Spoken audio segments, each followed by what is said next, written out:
Umugore n'ikiyoka byerekana intambara ikomeye hagati y'icyiza n'ikibi, hagati y'abaha Imana ndetse n'abashukwa n'ikiyoka. Byashusho 12 umurongo wa 1 kugeza ku wa 2 hagira hati: ikimenyetso gikomeye kiboneka mu ijuru, mbona umugore wambaye izuba, ukwezi kwari munsi y'ibirenge bye, ku mutwe yambaye ikamba ry'inyenyeri 12, kandi yari atwite, nuko atakishwa no kuramukwa, ababazwa n'ibise. Uyu mugore w'icyanuka wambaye izuba ashushanya itorero ry'ukuri ry'Imana. Umwana wendaga kuvuka yari Yesu, yambaye n'ikamba ry'inyenyeri 12 ku mutwe we zishushanya intumwa 12 za Yesu. Iyi mvugo shusho yerekana ivuka ry'itorero rya Kristo mu kinyejana cya mbere mu itorero ry'intumwa. Aka gace gahinduka ku murongo wa 3 ndetse no wa 4 havuga ngo: mu ijuru haboneka ikindi kimenyetso, mbona ikiyoka kinini gitukura gifite imitwe 7 n'amahembe 10, no ku mitwe yacyo gifite ibisingo 7. Umurizo wacyo ukurura 1/3 cy'inyenyeri zo mu ijuru kizijugunya mu isi. Icyo kiyoka gihagara imbere y'uwo mugore waramukwaga kugira ngo namara kubyara gihereko kirye umwana we kimutsotsobe.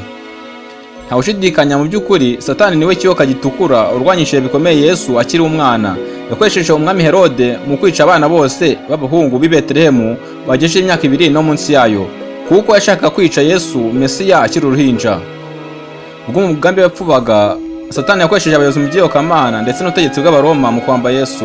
Kimwe nk'uko bimeze nanone, Satani akomeza gukora abinyujije mu basha mu by'iyobokamana ndetse na leta kugira ngo ajye ku mugambi we wo kugaba igitero ku Mana ndetse n'abayikurikira. Nubwo bimeze bityo, Satani ntigeze abona intsinzi ubwo yabambaga Yesu ku musaraba, kubera ko ku munsi wa 3 Yesu yazutse akajya mu ijuru. Byashusho 12 mu 5 hasona ko abyara umwana w'umuhungu uzanga inkoni y'icyuma. Umwana we arasahurwa ajyanwa ku Mana no ku ntebe yayo. Yego, Yesu yarazutse ava mu gituro ndetse azamurwa ku Mana, aho akorera umurimo wo kuduhagararira mu buturo bwera bwo mu ijuru.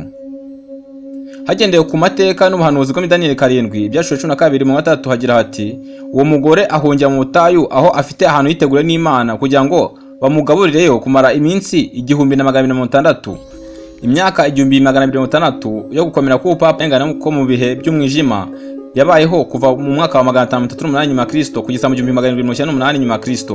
Ku murongo wa 7 kugeza 12 havuga iby'intambara iba hagati ya Mikayeli n'ikiyoka ndetse n'intsinzi y'abanesheje ikiyoka bagitsindishije amaraso ya Yesu Kristo.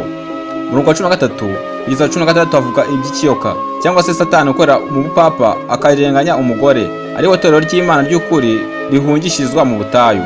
Ibitoro bizi neza yuko imyaka 1600 yongera kuvugwa ku murongo wa 14. Niba ushaka kumenya byinshi ku myaka 1600, reba akavido ka 13 kavuga iby'imyaka 1600 y'intambara.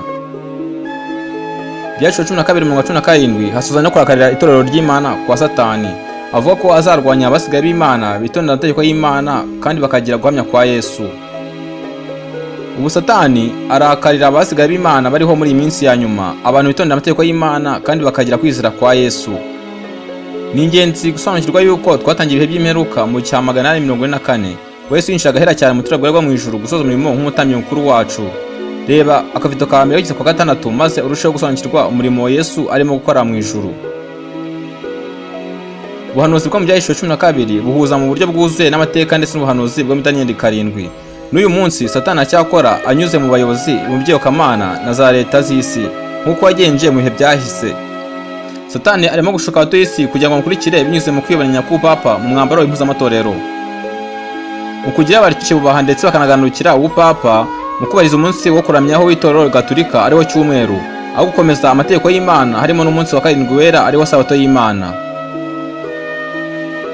Uzarushaho kwisobanukirwa neza muri gahunda yacu itaha, aho uziga ibijyanye imbere mu isi yacu ndetse n'ibigiye kubaho bidatinze. Ndagusaba gukurikira umwami n'umukiza wacu mu by'ukuri ari we Yesu Kristo.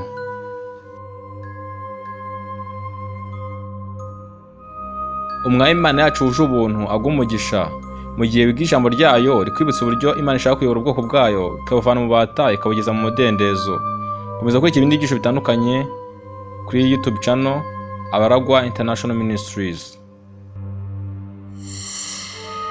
Ushobora kutwandikira kuri email yacu ariyo abaragwaministries.truth@gmail.com.